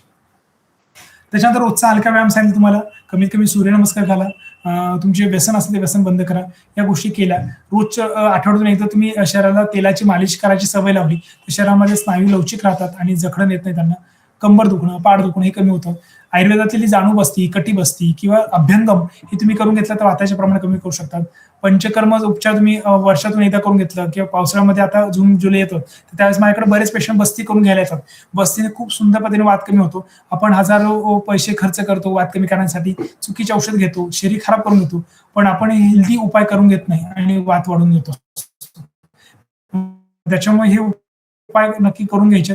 वर्षातून एकदा केल्यानंतर वाताचे आजार वर्षभर त्रास देत नाही, शरीर खूप सुदृढ राहतं. तरुण्य आपण टिकू शकतो. आपले जे तरुण्य आहे, आपले जे वय आत्ताचं शरीर जसं तसं आपण टिकून ठेवण्याचं सगळ्यात महत्वाचं उपाय म्हणजे काय? आयुर्वेदातील रसायन औषधं आणि बस्ती हे खूप सुंदर काम करत असतात. बरोबर. म्हणून तुम्ही जर आहार नीट केला, तुमच्या नियमित हालचाली ठेवल्या, तुमची जीवनशैली बदलली, खाण्यापिण्याचे पदार्थ बदलले, तुमचे हाडं ठिसूळ न होता मजबूत होतील आणि तुम्हाला वृद्धकाळात कोणत्या प्रकारचे त्रास होणार नाही. त्यासाठी आपण आपल्या आयुर्वेदिक हॉस्पिटलमधून अस्थि पोषक वल्लभ अशा नावाचं औषध काढले. त्या औषधाने शरीराचं बळ मिळतं. संधान वल्लभाने सांध्यांमधला जो ढिलेपणा आला असतो तोही बरोबर करतो, जखडणं कमी होतं, दुखणं कमी होतं आणि संध्यांना आपण बळ देऊ शकतो. लक्षात. त्याच्यानंतर सगळ्यात महत्वाचा आणि सगळ्यात अवघड ट्रीट करायला जो आजार आहे तो म्हणजे चिंता, नैराश्य आणि चिडचिडपणा. कारण चिडचिड होते, आपल्याला कळतच नाही काय होतंय, आणि आपला कळत नाही का मी चिडचिड करतोय किंवा काय विचार करतोय समजत नाही. आणि आपल्याला बऱ्याचदा काहींना मित्र नसतात का, आपल्या घरात आपण आपल्या बायकोशी किंवा नवऱ्याशी बोलू शकत नाही, किंवा आपल्याला काय सर्कल नसतं आपण ज्याच्याशी बोलू शकतो. कधी कधी काही लोकांना परमेश्वराकडे बोलायची सवय नसते. म्हणजे आपण एखादी मूर्ती बघितली, आपण देवाला सांगतो अरे मला असा त्रास आहे, मला मुक्त कर, पण ते बोलल्याने काय होतं का आपल्या मनात येणारे विचार असतील, स्ट्रेस असतो कमी होतो.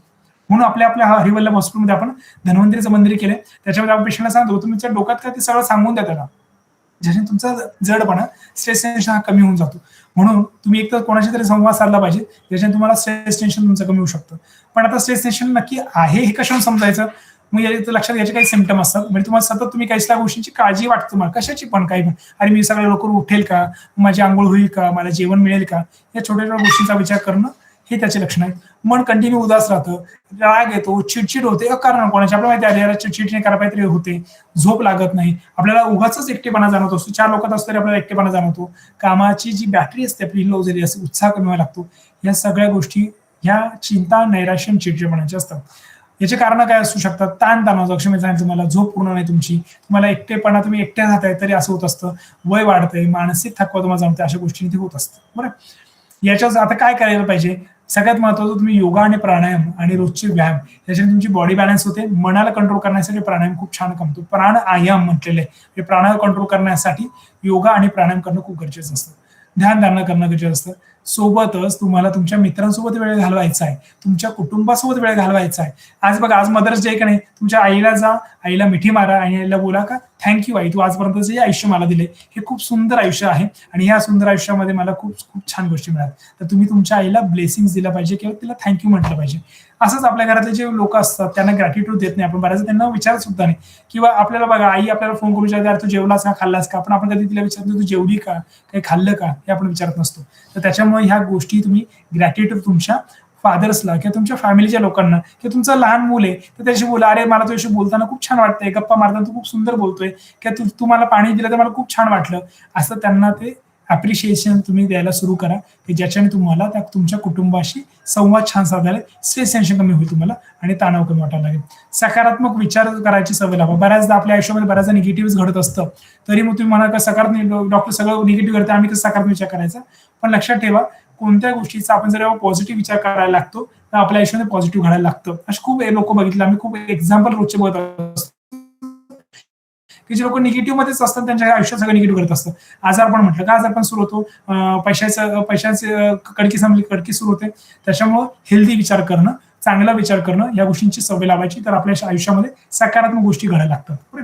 त्याच्यामुळं सगळ्यात महत्वाचं तुमच्या मनाची काळजी घ्या आणि जीवन तुमचं अधिक सुंदर बनवा. यासाठी सोपे उपाय सांगितले, योगा करायचा, ध्यान करायचंय, सात्विक आहार घ्यायचा, तुम्हाला छान छान वाचन करा, चांगले विचार घ्या, लोकांशी डिस्कस करा, सकाळचं कोवळं ताजवून घ्या, निगेटिव्हिटी कमी होते, पॉझिटिव्ह वाढायला लागते. सकारात्मक सहवासामध्ये तुम्ही जा, संत संगती पाळा, चांगल्या गोष्टी करा, म्हणून चिंता कमी करा, आनंद वाढवा. निरोगी मन असेल तर निरोगी जीवन तुमचं सहज होणार असेल. त्याच्यामुळे या उतरत्यामध्ये या गोष्टींचा विचार करायचा. बऱ्याचदा काही पेशंट येतात, आम्हाला सांगतात डॉक्टर आम्ही खूप प्रयत्न करतो पण जमतच नाही. त्यासाठी आपण काही औषधांची निर्मिती केली की ज्याच्याने मन आणि बुद्धी आपण स्थिर ठेवू शकतो आणि त्यांचे चिंता, नैराश्य, चिडचिडपणा किंवा बुद्धी त्यांची वाढू शकतो. त्यासाठी बुद्धिवर्धक वल्लभ गोळी आहे, ब्राह्मी वल्लभ गोळी आहे, मगज वल्लभ आहे, याच्याने बरेच आजार आपण कमी करू शकतो. म्हणजे बुद्धिवर्धक ही बेसिकली बुद्धी वाढवण्यासाठी आहे, तिला स्थिर करण्यासाठी आहे. ब्राह्मी वल्लभ ही बुद्धी वाढवून प्रभावी औषध आहे. का ब्राह्मी तुम्हाला माहिती असेल का, डोकं शांत ठेवते. मगज वल्लभ आहे, डोकं दुखणं किंवा अशा प्रकारच्या आजारात खूप छान पद्धतीने काम करू शकतं. तर अशा प्रकारे तुमचं मन निरोगी असेल तर शरीर चांगलं राहील आणि शरीर सुदृढ होऊ शकतं. बरोबर.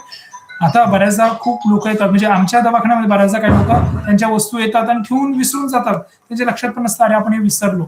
म्हणजे खूप आपण मीडियाच्या अंडर गेल्यामुळे आपल्याला आता स्मरणशक्ती खूप कमी झालेली आहे, आपल्याला त्या गोष्टी आठवतच नाही, अशा प्रकारचे त्रास होत असतात. तर मग ही स्मरणशक्ती कमी होण्याचे लक्षणं काय? बऱ्याच आपण कोणाची नावं विसरतो, काही गोष्टी मोठ्या गोष्टी विसरून जातो आणि अलीकडेच आता काही गोष्ट घडली तरी आपण विसरून जातो. चावी विसरतो, मोबाईल विसरतो, एखादी महत्वाची वस्तू विसरून जातो आणि मग आपली काय होतं, एकाग्रता कमी व्हायला लागते, मग चिडचिड व्हायला लागते, थकवा जाणवतो आणि अचानक गोंधळ व्हायला लागतो. अशा अनेक गोष्टी आपल्याला घडत असतात. मग या सगळ्या गोष्टींचे कारण काय असतं, बऱ्याचदा आपलं वाढतं वय असतं, ताणतणाव असतो, झोप पूर्ण नाहीये, आपलं जेवण वेळेवर नाही, व्यायाम वेळेवर नाही, किंवा काही शरीरामध्ये व्हिटॅमिन्स कमी असतात किंवा काही शरीरामध्ये केमिकल्स कमी असतात, त्याच्यामुळे सुद्धा स्मरणशक्ती आपली कमी होऊ शकते. बरोबर. आता याला काय केलं पाहिजे, बेसिकली कसं पुढे आयुर्वेदाचं काय घेतलं पाहिजे. मी जसं माहिती तुम्हाला प्राणायाम केलं का तुम्ही छान पद्धतीने तुमच्या शरीराला बॅलन्स करू शकता, तुमच्या मनाला बॅलन्स करू शकता. तुमच्या जेवणात सात्विक आणि पौष्टिक आणि ताजं नसलं पाहिजे, खाण्यामध्ये तुपाचं प्रमाण जास्तीत जास्त तुम्ही ठेवलं पाहिजे, नियमित चालण्याचा व्यायाम तुम्ही केला पाहिजे, कुटुंबासोबत वेळ घालवला पाहिजे, याची स्मरणशक्ती तुमची वाढू शकते. वाचन केलं पाहिजे, नवीन गोष्टींचा तुम्ही शिकण्याची सवय लावली पाहिजे. मेंदूचा व्यायाम जो असतो, बेसिकली काही कोडी असतात, काही पझल असतात किंवा काही लक्षात ठेवण्याच्या गोष्टी असतात, त्याच्यावर तुम्ही काही व्यायाम करून तुम्ही स्वतःला बॅलन्स करू शकतो. अशा पद्धतीने तुम्ही एकाग्रता वाढवली, स्मरणशक्ती तुमची सहज वाढणार आणि तुम्हाला विसरण्याची सवय लागणार नाही. आणि त्याच्यामुळे येणारी जी निगेटिव्हिटी, बरेच माझ्याकडे असं वयस्कर आजी आणि आजोबा आहेत, डॉक्टर काय करणार, छोटी छोटी गोष्टी विसरायला होतात, त्यांच्या निगेटिव्हिटी येते, टेन्शन येतं, स्ट्रेस येतं, मी मला स्वतःला विसरून जाते काही, परंतु त्यांची निगेटिव्हिटी वाढते. तर ही निगेटिव्हिटी कमी करण्यासाठी तुम्हाला या गोष्टींवर वर्कआउट करावं लागेल. या पद्धतीने काम केलं गेलं तर तुम्ही खूप सुंदर पद्धतीने तुमच्या शरीराचे करू शकता. वाढत्या वयासोबतच आपल्या डोळ्यांचा पण आपल्या तक्रार येते, यासाठी आपण डोळ्यासाठी काही दृष्टीवल्लभ किंवा नेत्रवल्लभ म्हणून गोळी देतो आणि त्यासोबतच डोळ्यांचा नेत्रबिंदू ड्रॉप देतो, ज्याच्याने होतो. सोबत तुम्ही घरच्या घरी काय डोळ्यावर आता उन्हाळा आलाय तर गुलाब पाण्याच्या घड्या ठेवा, कैलाजीवन लावा किंवा साधं तूप जरी डोळ्यात लावलं तरी डोळ्यांना खूप छान ताकद होते. बऱ्याच लोकांना आजार असतात का डोळ्यांच्या पापण्यांना खाज येते किंवा डोळ्याच्या पापण्या तोडाव्याशा वाटतात किंवा डोळ्याच्या पापण्या गळतात. अशा लोकांनी फक्त घरच्या घरी गाईचं तूप जरी लावलं तर डोळ्यांची ताकद खूप चांगली राहू शकते. तर ह्या गोष्टी नक्की तुम्ही घरच्या घरी उपाय करा, ज्याच्याने तुमच्या डोळ्यांची दृष्टी खूप शांत पद्धतीने राहू शकते.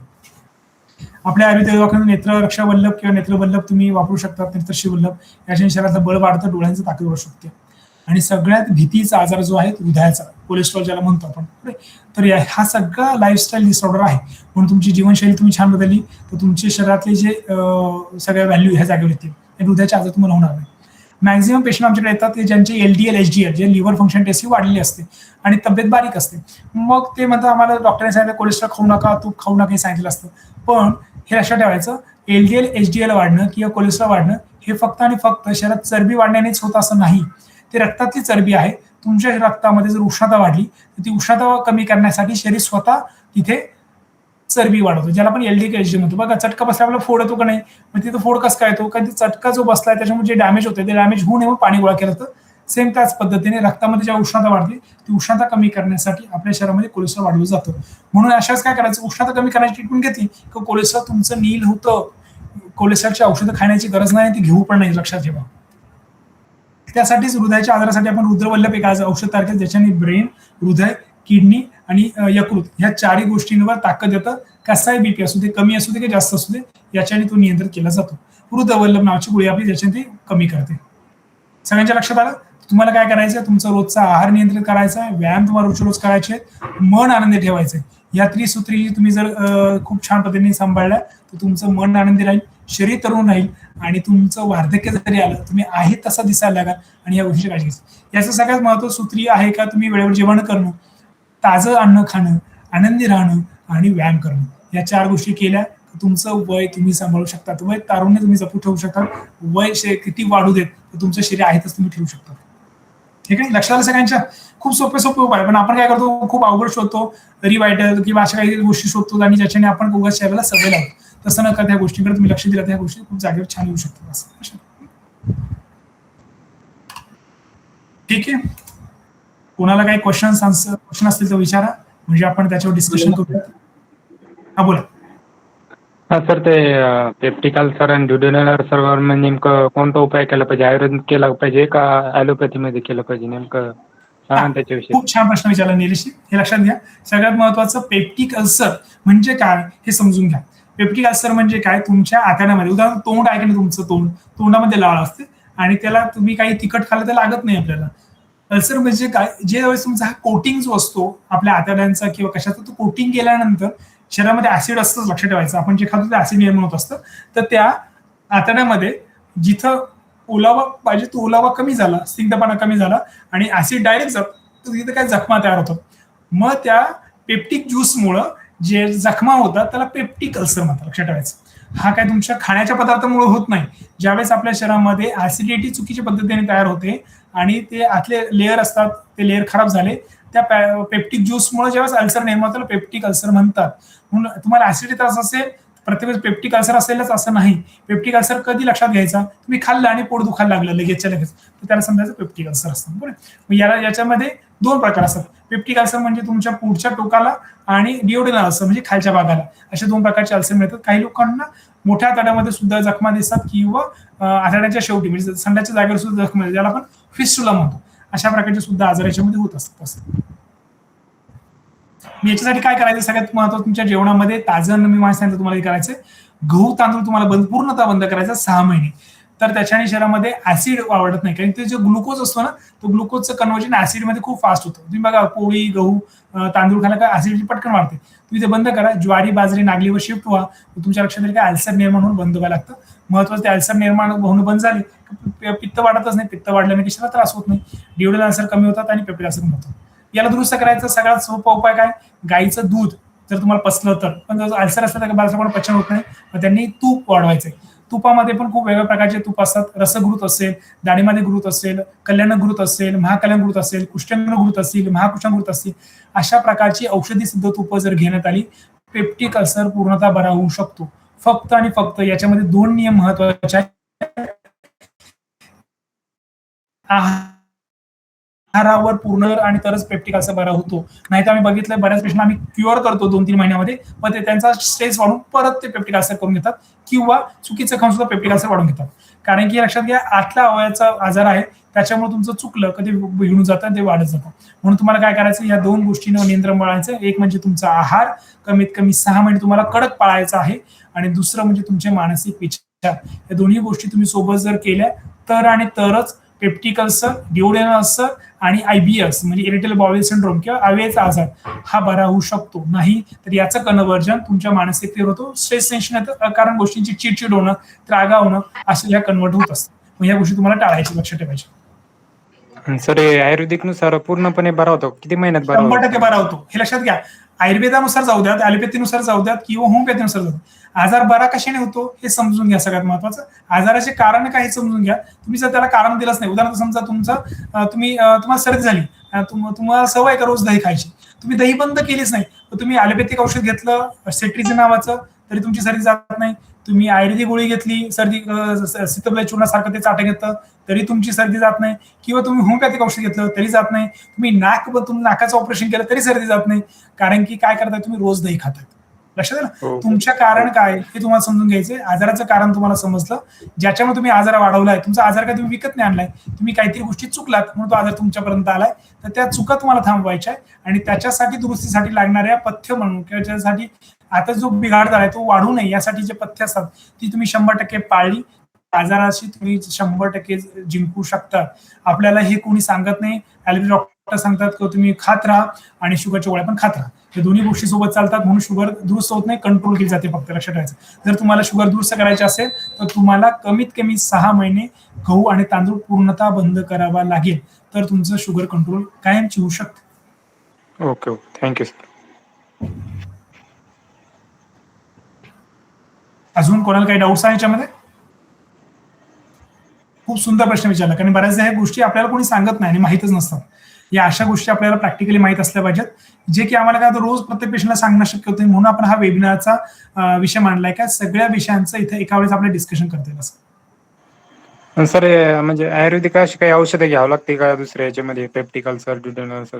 हो, घेतली पाहिजे. म्हणजे सपोर्ट हे लक्षात घ्या, तुमच्या शरीरामध्ये एक ताकद असते का ते शरीर स्वतः रिकव्हरी करतो. उदाहरणार्थ आपल्याला समजा पाऊस पडला, सर्दी झाली, शिंक आलं, आपण 2 दिवस हलकं खाल्लं, गरम पाणी पिलं किंवा वाफ घेतली तर सर्दी जाते का नाही, काय औषध घ्यायची गरज पडत नाही. तुमच्या शरीरात प्रतिकार क्षमता असते. तशीच प्रत्येक आजाराच्या लढण्यासाठी शरीरामध्ये एक ताकद असते. पण आजार कधी दिसतो, ज्यावेळेस त्याची प्रतिकार क्षमता करण्याची ताकद बंद होते त्यावेळेस आजार दिसायला लागतो, बरोबर. म्हणून आपण काय करतो, तुमची प्रतिकार क्षमता कशी आहे, तुमच्या शरीरातले विटॅमिन्स कसे आहे, तुमच्या शरीरातले अवयव कसे आहेत. जसं उदाहरणार्थ पेप्टिक अल्सर आहे, मग तुम्ही तुमच्या आतड्यावर किती अत्याचार केला, याच्या आधी काय काय खाल्लं होतं, हे सगळ्या गोष्टी बघून तुम्हाला केलं जातं. किंवा काहींना जन्मजातच किंवा घरामध्ये प्रकृती तशा असतात, खाण्याचे पदार्थ तसे असतात, मसाल्याचे पदार्थ तसे असतात, याच्यामुळे सुद्धा आजार होतात. तर ते दुरुस्त केलं तर आपण छान दुरुस्त करू शकतो 100%. मेसच्या जेवणानं पण होऊ शकतं सर तसं? खूपदा माझ्याकडे आता जवळ 50 ते 60 विद्यार्थी शिकायला आहेत माझ्याकडे, त्यांचे मॅक्झिमम पोटाचे आजार फक्त मेसच्या जेवणामुळे. मेसचं जेवण म्हणजे काय, त्याच्यात वापरलं गेलेलं चुकीचं तेल, वापरण्यात आलेलं पीठ किंवा बेसनाचे पदार्थ, वांग्याचे पदार्थ, जे पदार्थ आपण नको, बटाटे, हे खूप खाण्यात येतं त्याच्यामुळे त्रास होत असतो असं. Okay, thank you. मग औषधावर पैसा खर्च करण्यापेक्षा आपण खाण्याचे पदार्थ चांगले करून घेतले किंवा एखादी घरगुती मेस लावली त्या गोष्टींचा फायदा होऊ शकतो असं. Thank you sir. कुणाला काही डाऊट्स आहे अजून? या सगळ्या गोष्टींचं उत्तर मिळण्यासाठी आपण सगळ्यांना सोपं व्हावं या हिशोबाने आपण उद्या फ्री कॅम्प ठेवलाय. याच्यामध्ये तुम्हाला सगळ्यात महत्वाचं तुमच्या काही तपासण्या ज्या आपण तुम्हाला लिस्ट दिलेली, या तपासण्या तुम्हाला डिस्काउंट मध्ये केलं. ज्या टेस्ट बाहेर मार्केटमध्ये तुम्हाला 3000 पर्यंत मिळतात, त्या 900 रुपये तुम्हाला मिळणार उद्या. त्यासोबतच तुमचे रक्ताची तपासणी असेल, बीपीची तपासणी असेल, हृदयाची काही तपासणी असेल किंवा काही गोष्टींचं तुम्हाला गायडन्स असेल, ज्याला बॉडी मास इंडेक्स म्हणतात, तुमचं वजन किती असलं पाहिजे, उंची किती असलं पाहिजे, तुम्ही आहार कसा घेतला पाहिजे, पंचकर्म कोणती करून घेतली पाहिजे, फिजिओथेरपी कशा केल्या पाहिजेत, खाण्यामध्ये काय केलं पाहिजे, ईसीजी सुद्धा आपण कमी रेटमध्ये उद्या करणार आहोत. आणि त्याच्यासोबत तुम्हाला काही गोष्टी पण तिथं मिळणार आहेत. फ्री कुपन्स तुम्हाला मिळणार की ज्याच्याने तुम्हाला पंचकर्म, काही सुविधा आपल्या हॉस्पिटलमधल्या या तुम्हाला कमी खर्चात तुम्हाला उपलब्ध करून घेता येतील. की या सगळ्या गोष्टींचा सगळ्यांनी फायदा घ्या. आणि स्वतःचं आयुष्य हे निरोगी ठेवा. आपलं वय जरी वाढत असतं तर शरीराला वृद्धत्व येऊन देऊ नका. ही काळजी फक्त तुम्ही आणि तुम्हीच घेऊ शकता. लक्षात तुम्हाला तुमचं सर ते एक विचारत राहिलो. हा बोला. Hello sir. हा सर, ते पेप्टिकल सर त्यासाठी नेमकं कोणती चाचणी केली पाहिजे ते बघण्यासाठी? हा, पेप्टिक अल्सरसाठी पहिले एंडोस्कोपी केली पाहिजे तुम्ही जर वरती असेल तर, आणि त्यासोबतच ब्लड तपासण्या तुम्ही सगळ्या करून घेतल्या पाहिजे. कारण पेप्टिक अल्सरमध्ये हिट कुठून वाढते आणि याच्याने जर तुमचा औषध घेऊन सुद्धा तुमचं कमी होत नसेल तर त्याच्या काही पॅच टेस्ट असतात, त्या पॅच टेस्ट सुद्धा करून घेतल्या पाहिजे. का आतमध्ये काही कॅन्सर सेल वाढत नाही ना, या बघण्यासाठी सुद्धा काही ऍडव्हान्स टेस्ट असतात, त्याही तुम्ही करून घेतल्या पाहिजे. त्याच्याने तुम्हाला रिस्क लेवल हा कोणता राहत नाही असं. Okay okay, thank you sir. तर उद्या सगळ्यांनी वेळ काढून हरिवंशराव हॉस्पिटलला भेट द्या. उद्या सकाळी 10 ते संध्याकाळी 5-6 वाजेपर्यंत आपण शिबिर ठेवलेलं आहे. आपल्या ह्या वाढत्या वयाला आपण कसं बॅलन्स ठेवू शकतो आपण समजून घ्या. याला छान पद्धतीने निरोगी आणि तारुण्य अवस्था कशी ठेवू शकतो या सगळ्या गोष्टी तुम्ही समजून घ्या, तर तुम्हाला सुंदर पद्धतीने तुमचं शरीर सांभाळता येईल. तुमचं शरीर हेच तुमचं आयुष्य आहे. हे तुम्ही छान सांभाळलं तर तुम्हाला कोणत्या प्रकारचे आजार राहणार नाहीत. त्यासाठी हरिवल्लभ हॉस्पिटल नेहमी तत्पर असतं का तुम्हाला तुमचं आरोग्य कसं तुम्हाला द्यायचंय, तुम्ही निरोगी कसे राहाल. इथे मला काय म्हणतात, रोगी पेशंट गोळा नाही करायचे, निरोगी लोकांना गोळा करायचा. निरोगी लोक कसे छान आनंदी आयुष्य जगू शकतात यासाठी हरिवल्लभ हॉस्पिटलची निर्मिती झाली. लक्षात घ्या, धन्वंतरीचं कामच ते आहे की तुम्हाला निरोगी आयुष्य द्यायचं, आनंदी आयुष्य द्यायचं. मग धन्वंतरीचाच जो ब्रीद आहे तेच आम्ही घेऊन चालतो आणि हरिवल्लभ हॉस्पिटल तुमच्या ह्या सगळ्या गोष्टींना देण्यासाठीच तत्पर आहेत. त्यासाठीच खरं आपलं पहिले छोटं क्लिनिक होतं, पण आपण हॉस्पिटल उघडण्याचं कारण तेच आहे का तुम्ही ज्यावेळेस तुम्हाला तुमच्याकडे हेल्थ पॉलिसी असतात त्या हेल्थ पॉलिसीच्या अंडर आपण बऱ्याचदा मोठ्या ऑपरेशनचा विचार करतो, छोट्या गोष्टींचा विचार करत नाही. पण हेल्थ पॉलिसीच्या अंडर आयुर्वेदिक बऱ्याच ट्रीटमेंट कव्हर होतात. आतापर्यंत अनेक रुग्णांनी वर्षभरामध्ये येऊन आपल्या हरिवल्लभ हॉस्पिटलमध्ये ऍडमिट होऊन ट्रीटमेंट घेतात. काहींनी शिरोधारा केला, काहींनी वमन केलं, काहींनी विरेचन केलं, काहींनी पंचकर्म बस्ती केला, काहींनी मालिश करून घेतली, काहींनी वेगळ्या प्रकारचे शेक करून घेतलेत. अशा अवघड केसेस सुद्धा इथे येऊन सॉल्व्ह झाल्यात आणि त्यांनी इथं निवासी पंचकर्म करून शरीरात स्वतःला बळकट केले. आणि जो खर्च आहे हा सर्व आणि सर्व त्यांच्या हेल्थ पॉलिसीने उचलला. कारण की ते डॉक्युमेंटेशन आपण त्यांना दिलं, हॉस्पिटलमधले परमिशन आहे ते परमिशन ते फ्री ऑफ कॉस्ट मध्ये त्यांनी ट्रीटमेंट करून घेतलं. तर या सगळ्या गोष्टींचा तुम्ही नक्की फायदा घ्या. स्वतःचं आरोग्य निरोगी करा आणि आनंदी आयुष्य जगा. चालेल. खूप सुंदर पद्धतीने सगळ्यांनी रिस्पॉन्स दिला आणि सगळ्यांनी ह्या गोष्टी समजून घेतल्यात. कारण की लक्षात घ्या, तुम्ही ह्या गोष्टी म्हणजे जसं मोबाईलचं आपण सगळं समजून घेतो ना, तसं आपल्या शरीराचं समजून घ्यायला आपण कधी वेळच देत नाही. असं कोणी आपल्या टीचिंग पण करत नाही आणि बऱ्याचदा आपण काय करतो, चुकीच्या पद्धतीने आपल्या युट्यूबवर आपण ऐकत असतो. त्यासाठी सगळ्यात महत्वाचं तुम्ही काय करायचंय का तुमच्या शरीराला समजून घेतलं गेलं पाहिजे, त्याला कसं पाळलं गेलं पाहिजे. शरीरासोबत निसं शरीर एका मेकॅनिकल वस्तू नाहीये, त्यात मन पण असतं. तुमचं मन कसं आनंदी ठेवायचंय, त्याला निरोगी कसं ठेवायचंय हे तुम्हाला समजून घ्यायचंय. हे ती स्मृती जर तुम्हाला जमली, तुम्ही तुमचं आयुष्य सुंदर जगू शकतात. तुमच्या आसपासच्या लोकांचं पण आयुष्य सुंदर होऊ शकतं आणि ह्या सगळ्या लोकांना तुम्ही सुंदर पद्धतीने पॉझिटिव्हिटी देऊ शकतात. तुम्ही पॉझिटिव्ह राहू शकतात आणि आयुष्य निरोगी आणि आनंदी असेल तर का नाही आवडणार सगळ्यांना.